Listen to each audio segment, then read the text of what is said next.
आप देख रहे हैं प्रवीण टीवी न्यूज। बिजली की व्यवस्था के अधिकार समितियों को देने पर पुनर्विचार सरकार करे, साथ ही संशोधित प्रावधान लागू करने से पहले मोहल्ला समिति अधिनियम का सख्ती से पालन करें तथा यह भी सुनिश्चित किया जाए कि समितियां मनमानी सर्विस चार्ज न वसूलें। इस संबंध में सरकार को पत्र लिखकर संशोधन पर पुनर्विचार करने की मांग मनीष शर्मा ने की है। मध्य प्रदेश सरकार के ऊर्जा मंत्रालय द्वारा अभी गजट नोटिफिकेशन जारी करते हुए Madhya Pradesh electricity supply code 2021 में उसके 47 सेक्शन BH में एक नया क्लॉज जोड़ा और यह प्रावधान किया कि अब सिंगल कनेक्शन सोसाइटियों को दे दिए जाएंगे कॉलोनी के, और फिर कॉलोनियाँ अपनी सोसाइटी जो बना रखी है उसके माध्यम से सभी घरों को बिजली की सप्लाई करेगी, कनेक्शन देगी और इसके एवज में उनसे विद्युत शुल्क वसूलेगी, उसको बिल एकत्रित करने का भी अधिकार होगा।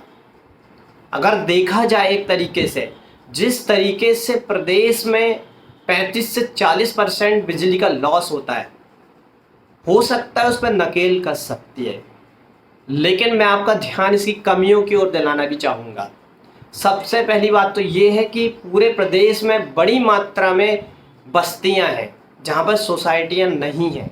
इसी तरीके से बड़ी संख्या में मोहल्ले हैं जहां पर कोई सोसाइटियां नहीं हैं।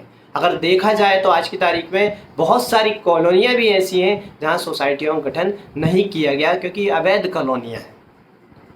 ऐसी स्थिति में जब इतनी बड़ी संख्या में सोसाइटियां नहीं हैं, सरकार ने बिना सोचे समझे ये प्रावधान लेके आना कहीं ना कहीं फिर से कोई बड़े नुकसान की ओर होगा।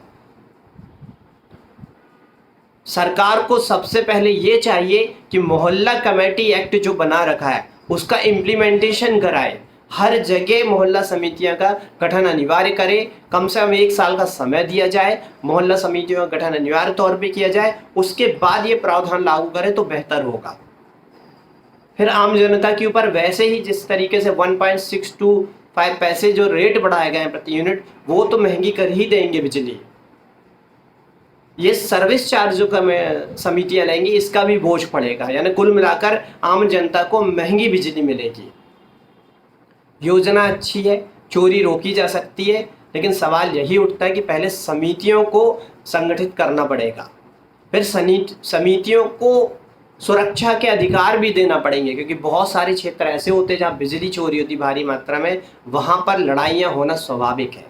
तो सरकार को एक बार पुनर्विचार करना चाहिए अपने इस प्रावधान को लेकर आने से पहले, हमारा यही निवेदन है। और इस संदर्भ में हम पूर्व में